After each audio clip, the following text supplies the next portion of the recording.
Hello and welcome to this episode of Quick Metal Mixing Tips, where we're going to be looking at mixing clean electric guitar for metal. I'm not going to be covering anything to do with acoustic guitars here. They are treated slightly differently, and I'll be covering that a bit in another episode. But clean electric guitar, as with all things to do with metal and guitars, there's a million ways that we could be going about this. So I thought the best thing I could do was just show you my main way of doing things when I'm using clean guitar, just to give you some ideas, hopefully some stuff you haven't seen elsewhere. Before we get going though, a quick word on my guitar, because I've included a zip file in the description below that will give you some preset files for some of the VSTs that I've used here. And I realized while I was doing that really the guitar you use is going to have a big effect on the way any of this is going to sound. So I'm using a Jackson DKMG with supercharged EMG pickups, which I'm using in the passive state, obviously, for clean guitar, but that gives you some idea of what I've used to get these sounds. It has a really nice clean tone when it's just plugged in straight. I'll give you an example of that in a second. So really, with clean guitar as well, it really helps if you're starting with a good signal. If you've got $100 guitar, it's probably not going to sound as good as this does, I'm afraid. That's just the way things are. You know, if you buy an expensive guitar, you're going to get a really nice clean tone most of the time.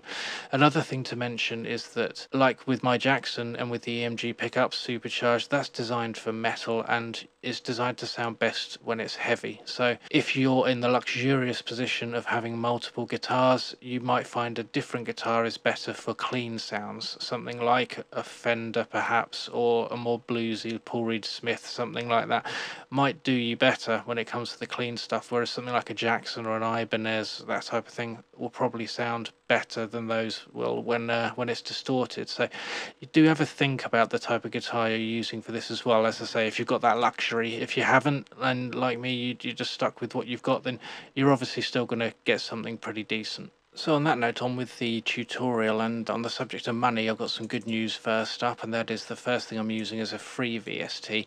This is by Ignite Amps, the NRR1.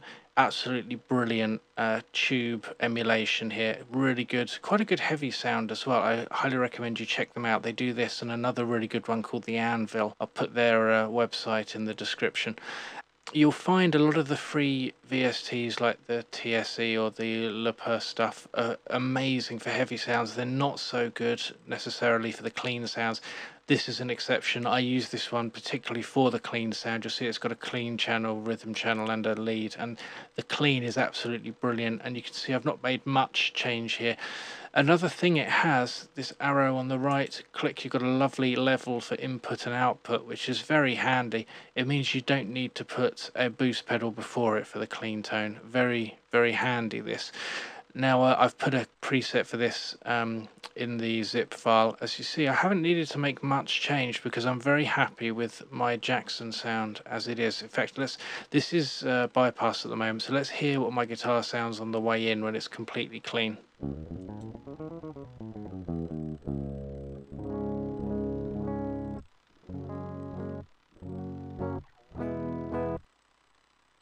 Okay, I mean, not much to say there. It's a clean electric guitar with absolutely no processing. Everyone knows what they sound like. And let's hear how this differs once we add the NRR. It's a really nice full sound without really having to change much.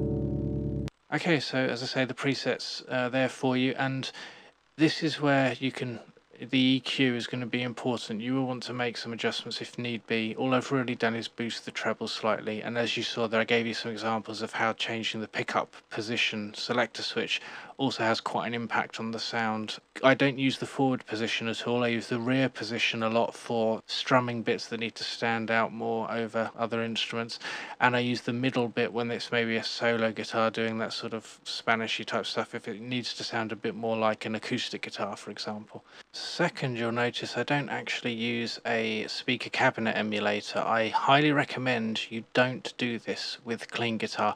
As far as I know, a lot of metal bands that record, when they're doing clean parts, they're just putting the line in straight out the back of the amp into the mixing desk. Having clean guitar through a speaker really sort of adds another element of difficulty into the equation, and you'll find a lot of the time that's bypassed, and that's certainly something I don't use here. What I have used is the Cubase stock mono to stereo. This is something I should have mentioned before actually, is although I recorded a single guitar, I've put it on a stereo track. I really recommend doing that with this, because unlike distorted guitars where it obviously sound a lot better if you double track it or quad track it, with the clean guitar, I've always had my best results having a single guitar playing and then used a stereo widening effect to make it sound like it's coming independently from both sides of the spectrum. It may be that you have results double tracking, but especially with the strumming parts, I find it much better to just have a single guitar.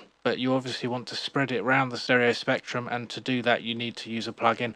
Good news is one of the best ones I've found is this one that comes with Cubase, the mono to stereo plugin.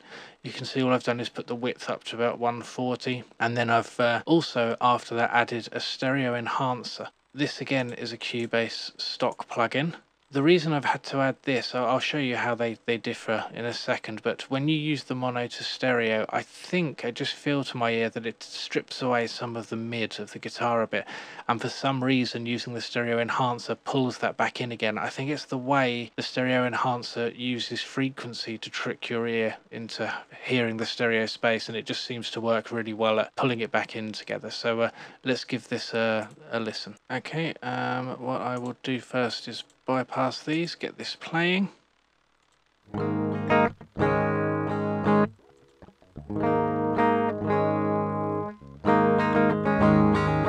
So that's with the mono to stereo, and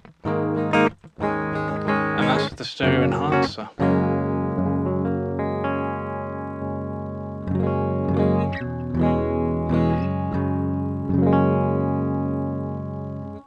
Now, there's just something I really like about that. It really spreads it out nicely. Two easy plugins to use. Maybe try them independently for your sound, but this doesn't tend to work very well if you use a mono track. Even if you put this mono to stereo on a mono track, I've not had much luck with it. So that's why I recommend record a single guitar on a stereo track, and it seems to work better. Okay, now after that, I do a bit of EQ tidying up. I don't know about you, but I've been very happy with the guitar sound I've got so far, so there's not a massive change here, really just a tiny dip at about 1000 and a raise of about 3 dB at around 2700. This will vary depending on what your guitar is sounding like now, but all I really find is that you need a little treble boost again just to help that cut through the mix a bit. You may want to play around with this and obviously roll off the low end again, just like anything. You don't want that below 100, really is unnecessary on a clean guitar sound. This is one of the presets I've put for you under the Studio EQ. It's a very subtle effect, so I'm not going to show you anything just yet because I want to show you this next thing is the compression. Got two options for you here. This is a commercial one, the Waves Renaissance Axe. Now, Renaissance compressors are really, really good. If you don't have them and you want to buy them individually, they are really worth it. They work in a very special way because the ratio changes. The harder the compressor needs to work, the more or the higher ratio it adds. So it starts off at say a 2:1 ratio, and it gets higher and higher the more it has to work. It results in a very unique sounding compression, and it's really good for guitars, especially things like clean guitars. I will show you here. I've done a bounce down quickly of a guitar without compression, and you can see there's a lot of peaks there, a lot more peaks than you get with a distorted guitar. It does need compression to help level it all out, especially with the finger picking and strumming. Those different techniques tend to have a lot of attack, and it varies a lot through the song, so you really do want to smooth them out. If you don't have something like the Renaissance compressor, then a vintage type tube compressor, the one that comes with Cubase, is pretty good. I have modified their picked acoustic guitar one here. If I A/B this is the picked acoustic guitar preset that comes with Cubase, but for my tastes they whack the input up way too high and then the output down too much, so I alter that slightly. I've taken the input down and the output up, but really not made much change other than that. You only want that on really a 2:1 ratio with this compressor, but I'll turn that off because if you've got this Renaissance Axe or any other Renaissance compressor, far better to use it if you can. And let's see how this this sounds with and without, shall we?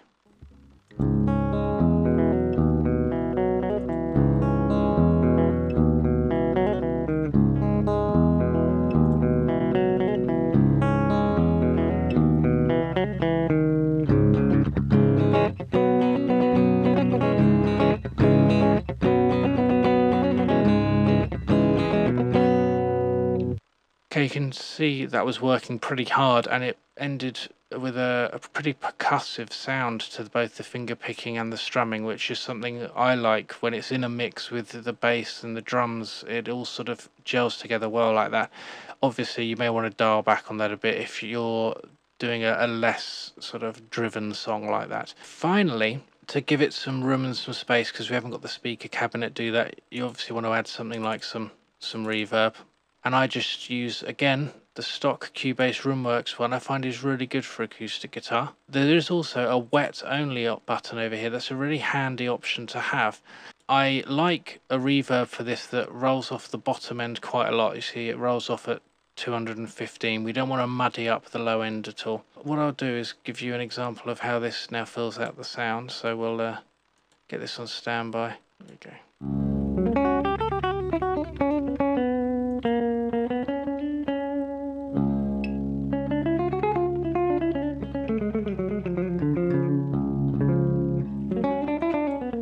Okay, and we'll also have a look at how it sounds with the wet only, so you can see what the reverb part of the signal is.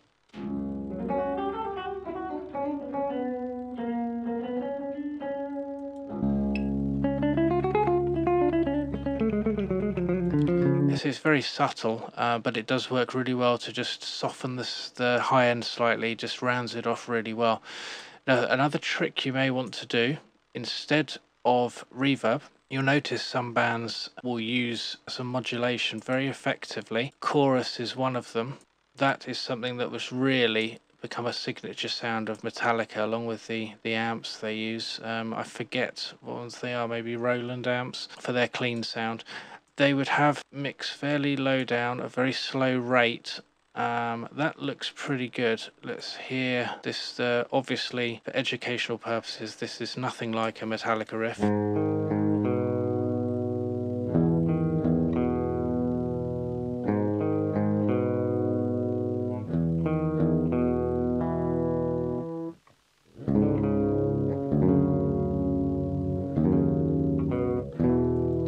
So that could be a good alternative. Maybe it works quite well in metal, and as you can see, that really is reminiscent of some of Metallica's earlier stuff. Another thing that's quite popular, flanger. Again, quite heavy, maybe a mix down at about 30, but quite high on the feedback, and again quite a slow rate, 1:1. This is very popular with Machine Head, and it's a very real signature sound of theirs. We listen to again a riff that's of course not ripped from Machine Head at all.